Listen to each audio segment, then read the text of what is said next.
anytime a child is murdered, we all collectively grieve. I'm a father.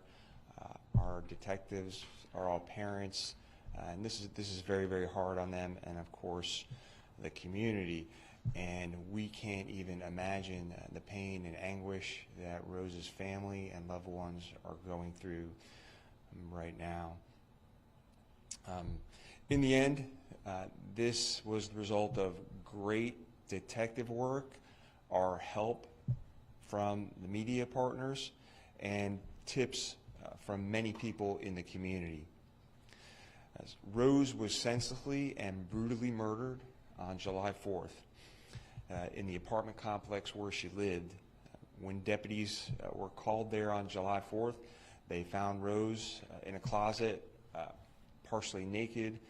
She had been stabbed and she was barely alive. Unfortunately, she was transported to the hospital where she succumbed to her injuries.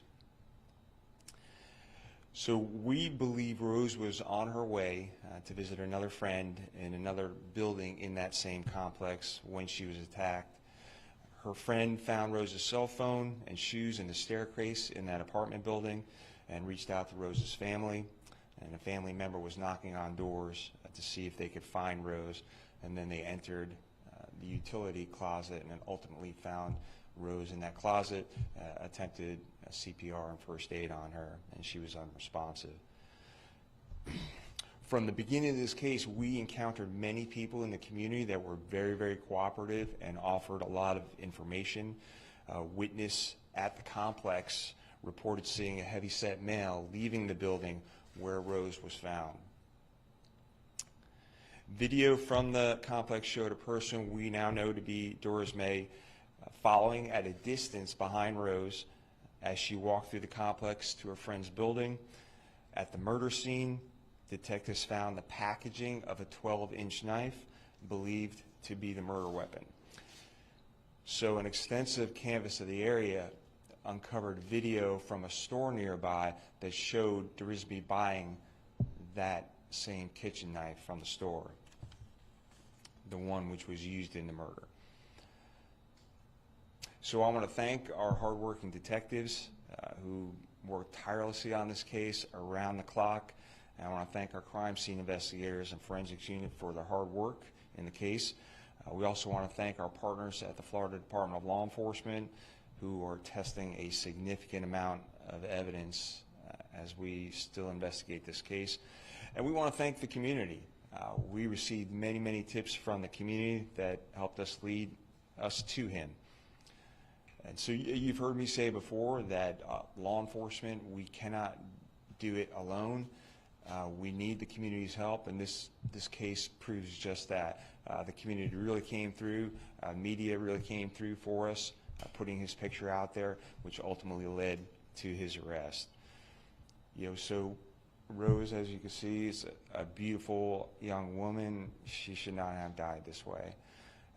And my heart aches for her family and her friends and her loved ones. But what we can do now is, provide justice for this family moving forward. So with that, I will take any questions. Yes. Does the man arrested have a criminal history? Yes, he does. So he had been arrested for lewd and lascivious behavior on a child. That case was ultimately dropped to child abuse. I'm not sure what time or how much time he served, but he does have a history. Our deputies have come in contact with him recently. We were called about a man walking down the street with a knife. Our deputies were able to de-escalate that situation, have him drop the knife, but he ended up punching 3 of our deputies.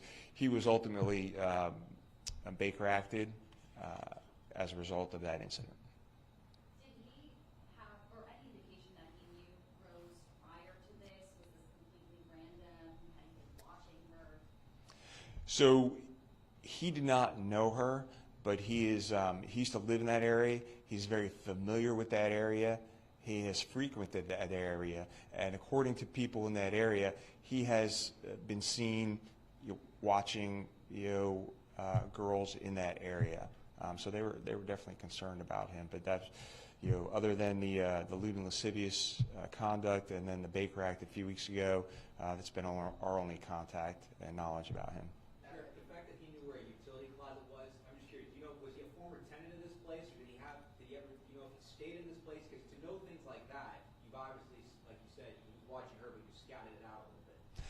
I just know that many people knew that he was familiar with the area. He frequented the area. He got his hair cut from a barber locally there, and he lived in that area. So most likely he was familiar with the complex as well. Has he been able to say anything? Have you guys got any statement from him about what happened? So, he was arrested yesterday. He was here at the Orange County Sheriff's Office for 8 hours and did not open his mouth one time, except to eat. Do we know if he spent any time in the Civil Commitment Center under the Jimmy Rice Act? One more time? Do we know if he spent any time in the Civil Commitment Center under the Jimmy Rice Act? I'm not sure. Are you guys testing any sexual assault kits? Yeah, that's correct. So obviously there is signs of sexual abuse. We cannot confirm that yet. So the Florida Department of Law Enforcement and others are collecting all that evidence to see if there was actually a sexual assault. And we know she was, partially clothed when she was discovered. Is Dieujuste from Orange County? How long has he been in the area? He's been in the area, or at least in this country, since 2008. Where's he from originally? Haiti. He does have a history, and this area may need more patrolling. Are you able to provide more patrols so that other predators like this aren't able to attack? So I would say that we patrol the entire community. We have marked vehicles, unmarked vehicles, motors units, all kinds of law enforcement are in all parts of the county. Certainly we target areas where we see recent spikes in crime. But I will say, my 33 years of law enforcement experience, this is a crime that is hard to predict and hard to prevent. That's what's concerning about this. So when our community sees people who are acting strangely and suspicious, they don't need to be afraid. They need to call us and let us know that, hey, we're concerned about this person, and maybe we can do something to prevent something like this from happening.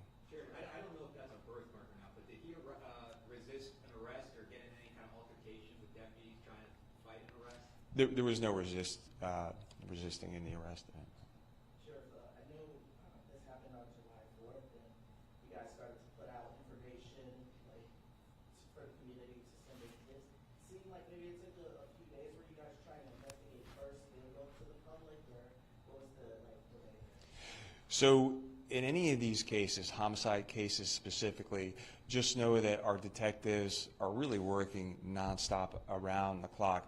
Obviously, bits and pieces of information are coming in. And specifically in these cases, one of the reasons that we don't always put out all the information is because, remember, we still have to prosecute this case. So when we put out pictures of our suspect, remember the suspect is seeing that too. That gives him time to hide the murder weapon, to hide clothes, and do all that. So we do try and keep that close hold so that our investigation will lead to the best prosecution possible. Now, when we are at a point where we need the community's help, where we were in this case, that's when we will put it out. But just know that our detectives were working on this case nonstop since we got called. And Sheriff, you mentioned that the community was really helpful in kind of getting this solved. Any sense of how the community has been coping with the loss of a 13-year-old that they, knew and recognized? Yeah, I mean, if you even look at the comments on our social media pages, you can tell the community is upset. We received many tips about him. I know where that person's been seen here. I know his first name is Jerry, and in fact, his father also called us to identify him as well. Sheriff, were you able to talk directly with the family, and how did they react? You know, I know our detectives and our victim advocates have been in close contact with the family, and obviously, just like any family, you know, they're devastated. That's, I mean, you know, look at that beautiful young girl. We would all be devastated. I think, you know, there's always going to be a sense of, well, at least, you know, someone is being held responsible for this case. Sheriff, we know there was a reward. Is that reward going to be distributed to one person or maybe a group of people? The $5,000 reward? Yeah, that'll all have to be sorted out by Crime Line, because yes, there were many tips that came in. Sheriff, I'm just knowing that he was from out of the country, I'm just curious, was he here legally? Was he following all the things? Because he had the arrest prior. Was everything there? Yeah, it's my understanding that he was here legally since 2008. Everybody good? Thank you.